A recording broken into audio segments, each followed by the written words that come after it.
महिला संघाల నల్ల కలిక స్వామి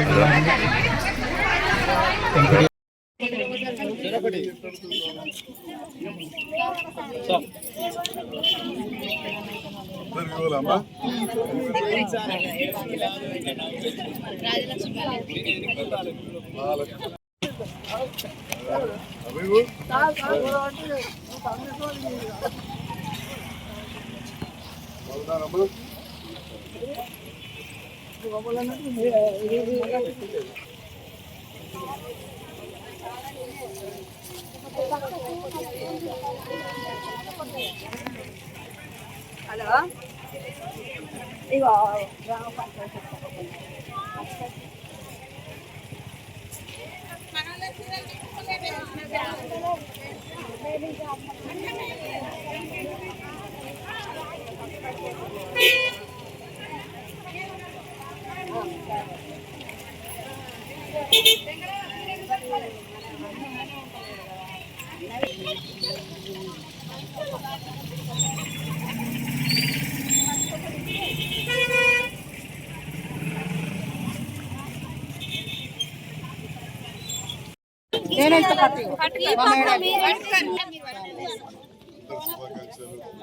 ఒక్కసారి రెండు బంగ్లాలు ఇంకోటి ఇస్తా పెద్దది.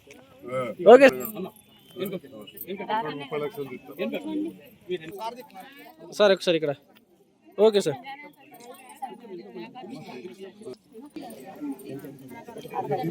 అంటుకుంటుంది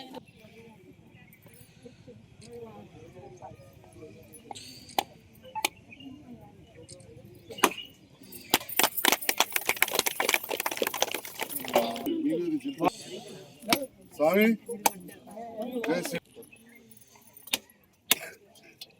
తహసీల్దార్ గారు ఎప్పుడు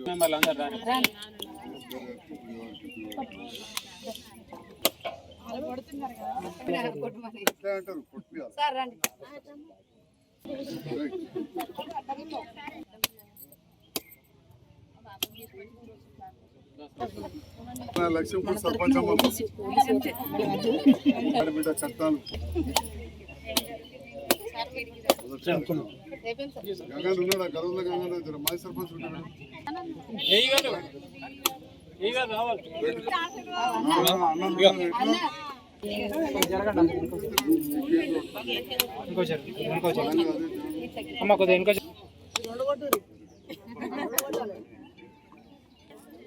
సార్ చూడండి సెక్రటరీ సార్ రండి.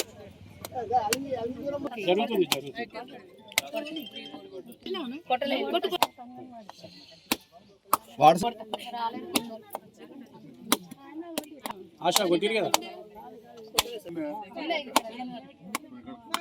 పడుకోండి నీళ్ళు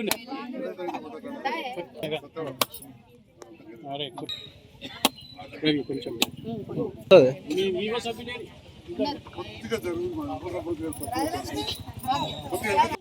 చూడండి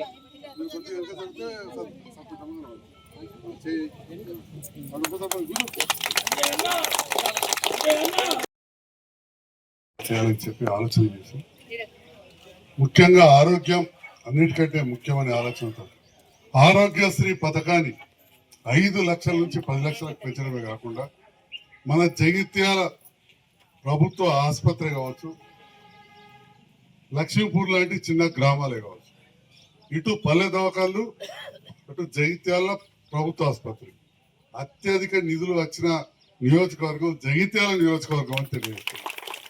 చాలా మంది అనుకుంటారు సంజయ్ కుమార్ సార్ అంతకుముందు ఒక దిక్కు మాట్లాడుతుండే ఇప్పుడు ఒక దిక్కు మాట్లాడుతుంటే మీతోటి గెలిచిన నేను మరి పని కావాలి, మాకు ఉండే టైం 5 ఏళ్ళు ఉంటుంది, లేకపోతే 5 ఏళ్ళకి ఏం చేసి వచ్చినామని అడుగుతాం. కాబట్టి ముఖ్యమంత్రి గారి మంత్రులతోటి కలిసి పనిచేసి ఈ రకంగా అత్యధిక పల్లె దవాఖాలు దాంట్లో ఇక్కడ మనం కూడా కట్టుకుంటున్నాం. అట్లనే ముఖ్యమంత్రి గారు ఇంటింటికి ఉచిత కరెంట్. ఇప్పుడు ఈ ఊర్లోనే చూస్తే 900 మందికి మన గృహజ్యోతి పథకం కింద 947 మందికి ఇవాళ రేపు సోలార్ ప్యానెల్ పెడుతున్నాం. మనకి ఇక్కడ రానిగా కాబట్టి అదే పెడుతుండ్రో మరి ఏంటో తెలియదు. మనకి ఇంటి మీద పెట్టుకొని కరెంట్ డిపార్ట్మెంట్కి ఇస్తే ఇళ్ళ మీద పెట్టుకుంటున్నాం. యూనిట్కి 7 రూపాయలు ఇస్తాం. మా దవాఖానలో సొంటి వాళ్ళకు 12 రూపాయలకు మేము కడతాం. యూనిట్కి 12 రూపాయలు. మరి అలాంటిది పేదవాళ్ళకు 200 యూనిట్ల వరకు ఈ ఊర్లో 947 మందికి ఫ్రీ కరెంట్ వస్తుంది. అంటే మీరు ఆలోచన చేయండి, 200 ఇంటూ 7 రూపాయలు ఎంత అవుతుంది? అట్లా 947 కుటుంబాలకు. అదేవిధంగా సన్నబియ్యం పథకం, కొత్త రేషన్ కార్డు, గత ప్రభుత్వం ఇచ్చే కళ్యాణ లక్ష్మి లాంటి అన్ని కూడా కొనసాగించుంటే ఇప్పుడు బీర్పూర్ పోతున్నా 28 మందికి అదే 1,16,000 కళ్యాణ లక్ష్మి వచ్చింది. ఓకే, కొంత ఎక్కువ ఇస్తాం అన్నారు. అన్ని ఎప్పుడు కూడా సాధ్యం కావు, కొన్ని టైం పడతాయి, రకరకాల కారణాలు. మరి ఆ రకంగా ఈ ప్రభుత్వం చేస్తూ కొంత వెనుకైనా కానీ గతంలో కూడా అప్పుడప్పుడు వెనుకైతుండే. నాకు బాగా జ్ఞాపకం ఉంది, అప్పుడు ఆ ప్రభుత్వం ఉన్నాం. అసలు రైతు బంధు అనేది ఎప్పుడు మొదలైంది? అప్పుడున్న ప్రభుత్వం తెలంగాణ వచ్చినాక 4 ఏళ్ళకి చాలి. 4 ఏళ్ళకు కొత్త ప్రభుత్వాలు వచ్చినాక కొంచెం ఒడిదొడుకులు ఉంటాయి. అయినా కానీ మళ్ళీ నిన్న చాలు చేసినారు. ఎకరం పడ్డది. నాకు కూడా ఎకరంకి వచ్చింది. ఇలా కొంచెం భూమి ఎక్కువ సామాన్యులకు కొన్ని లక్షల మందికి 75 లక్షల మందికి అందరు రైతులకు వచ్చింది. ఇంకా 10-12 రోజుల్లో మళ్ళీ ఎకరంకి వస్తుంది. ఇంకో 10-12 రోజులు మళ్ళీ ఎకరంకి వస్తుంది. ఆ తర్వాత పెద్ద రైతుల సంగతి ఆలోచన. అంతకుముందు ఏమైపోయేదంటే రకరకాలుగా ఉండేది. అంటే ఈ రకంగా స్వయాన సామాన్య కుటుంబంకి వెళ్ళి వచ్చిన రేవంత్ రెడ్డి గారు, సర్కార్ వల్ల చదివిన రేవంత్ రెడ్డి గారు, రైతు కుటుంబంకి వెళ్ళి వచ్చిన రేవంత్ రెడ్డి గారు ఖచ్చితంగా ఆ ప్రభుత్వం రిలీజ్ చేస్తారు. మరి ఇప్పుడు ఇందిరమ్మ రాజ్యం అనే మాట మాట్లాడుతుంది సంజయ్ కుమార్ సార్. మరి బాగా అప్పుడప్పుడు ఇందిరమ్మ రాజ్యం గురించి పోగొడుతున్నాను అనుకోవచ్చు. దానికి పోవడానికి కారణాలు లేవు. నేను చిన్నప్పుడు 10-12 ఏళ్ళ వయసు ఉన్నప్పుడు అప్పుడు ఇందిరమ్మ ఇండ్లు పెట్టే కార్యక్రమం అంతరాలు జరిగినప్పుడు మా అంతరం ఆడబిడ్డలు ఏడున్నారు. మా వార్డు మెంబర్ కూడా ఉన్నాడు, మా భోగరాజు కొడుకు.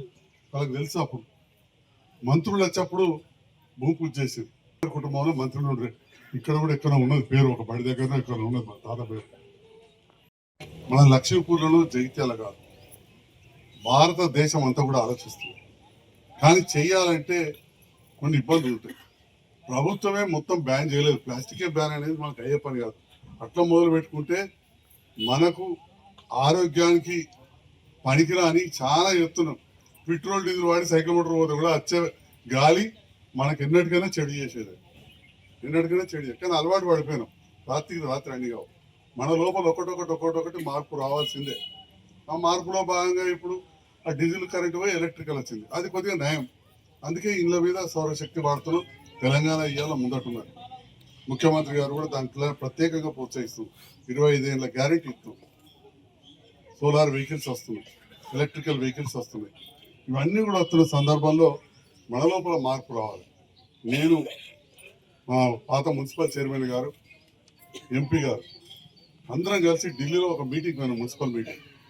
నేనే జగిత్యాలకు ఎక్కువ నిధులు కావాలి, ఫలానా స్కీమ్ ఉన్నది, చాలా పెద్ద డబ్బు ఉన్నదంటే ఎంపీ గారు అరేంజ్ చేశారు. అక్కడ దేశంలోనే అతిపెద్ద అధికారి శ్రీనివాస్ వారి పేరు, మున్సిపాల్కి సంబంధించిన దేశంలోనే అతిపెద్ద అధికారి మున్సిపాల్కి సంబంధించిన శ్రీనివాస్, తెలుగు ఆయన. వారు అపాయింట్మెంట్ తీసుకొని పోతే తను చెప్తున్నాడు, లక్ష్మీపూర్ లాంటి గ్రామము జైత్యాల కాదు, ఎక్కడనో గోండుగూడలో అడవులలో ఉన్న గ్రామాలకు గుజరాత్ కైడర్ పోతే కూడా అక్కడ కూడా ప్లాస్టిక్ మోపైందని చెప్తుంది. అంటే ప్లాస్టిక్ మీద ఇక్కడ నుంచి అక్కడి వరకు ఒక విధమైన ఆలోచన ఉన్నది. కానీ మన లోపల మార్పు ఎక్కువ రావాలి. దొడ్డు ప్లాస్టిక్ అయితే నష్టం లేదు. ఇప్పుడు ఈ ప్లాస్టిక్ తోటి ఏం కాదు. అప్పుడప్పుడు అక్కడ అమ్ముతున్నారు లేదో తెలియదు, కానీ పోయి కూరగాయలు జైత్యాల రైతు బజార్లో పోగిన ప్లాస్టిక్ కవర్ కూరగాయలు అయితే అది సెకండ్ కూడా రెడీ చేసుకొని మా రవి చెప్తాడు చెప్పి ఇటు వా మై లైఫ్ డేంజర్. అంటే సన్నం 50 నుంచి 75 మైక్రాన్ల కంటే తక్కువ ఉంది. ఈ ప్లాస్టిక్ ఏం చేయాలంటే ఇది మీరు వేరే ఇయ్యాలి. ఈ ప్లాస్టిక్ కవర్లో పెట్టి నువ్వు కూర అనుకో, మా సపాయాన్ని తీసుకుపోయి ఆడ ఎత్తాడు. ఇది కాలది, కరగది, మురగది, లోపలనే ఉంటుంది. అదే కూరగాయలు వేరు, ఈ ప్లాస్టిక్ ఇటువంటి ప్లాస్టిక్ నువ్వు వేరే ఇచ్చినావు అనుకోండి, ఈ ప్లాస్టిక్ ఎవరో ఒకరు తుట్టిపో ఎంతో ఒక 10 రూపాయలకు 5 రూపాయలకు కొనుక్కపోతారు ఈ బాటిల్. అర్థమైంది నాన్న? రూపాయలకు 10 రూపాయలకు ఉడకపోతారు ఎంతో కొత్తకు. అక్కడ వాళ్ళు రీసైకిల్ చేసి అంటే కరగబెట్టి మళ్ళీ కుర్చీలో బల్లలో బెంచ్లో ఏదో ఒకటి తయారు చేస్తారు. కాబట్టి ముందుగా ప్లాస్టిక్ ఆపుకుంటే సంతోషం. ఇన్ కేసు ఉన్నా కానీ తడి చెత్త పొడి చెత్త ఖచ్చితంగా వేరు చేసి ఇవ్వాలి. అప్పుడు పరిశుభ్రంగా ఉంటుంది, మన ఆరోగ్యానికి మంచి ఉంటుందని కూడా తెలియజేస్తూ మరి మంచి మాట మా సర్పంచ్ గారు లేవనెత్తారు. మా మీడియా ద్వారా జగిత్యాల చుట్టుపక్కల ప్రాంతం ఇక్కడ నేను బాగా పెద్ద లీడర్ కాదు, నేను మాట్లాడితే రాష్ట్రం అంతా పోదు. కానిగా పెద్దలతోటి పోటీ పడి ఈనాడు నా పేరు కూడా బాగా రాష్ట్రం అంతా పోయింది. అందరూ వరకైతే ఈ మాట ఈనాటి మాటలు పోతే చాలా సంతోషం. మీ మహిళా సోదరు మనం సహకరించాలి. నేను ఇంట్లో నా భార్య కూడా చెప్తాను, మన ఇంట్లోకి వెళ్ళి స్టార్ట్ కావాలి, మన వంటింట్లోకి వెళ్ళి స్టార్ట్ కావాలి. మన వంటింట్లో కొడుగుడు బుర్రలు చేపత్త బీరకాయ పొట్టు చికెన్ సఫాయి నట్టించకపోయినా వారేస్తాడు. ఎన్నెలు వేరు చేస్తాడు. మనమే వేరు చేసి ఇచ్చినాం అనుకోండి, మందుల కవర్లు, ప్లాస్టిక్ కవర్లు, మంచినీళ్ళ బాటిల్ ఇట్లాంటివన్నీ వేరు చేసినాం అనుకోండి చాలా అల్కగా అవుతుంది. ఎస్పెషల్లీ మందు సీసాలు, మందు గొర్రెలు తప్పక వేరు చేసేయాలి. ఈరోజు మంచి ఆడబిడ్డలకు ఒక కట్నం లెక్క ఊర్లో మొదటి ప్రోగ్రాం, కొత్త సర్పంచ్ ఉప సర్పంచ్ గారు వార్డు మెంబర్లు అయిన తర్వాత మంచి ప్రోగ్రాం. ఎవరు ఏం చేసినా ముందుగా ఆడబిడ్డ కట్నం పెట్టి చేయాలంటారు అన్నట్టు మరి కవిత వారి భర్త స్వామిరెడ్డి కావచ్చు, సోదరుడు సత్యరెడ్డి గారు, వారి వార్డు మెంబర్లు మా అధికారుల సహకారం తీసుకుని చేయాలి. మరి అదేవిధంగా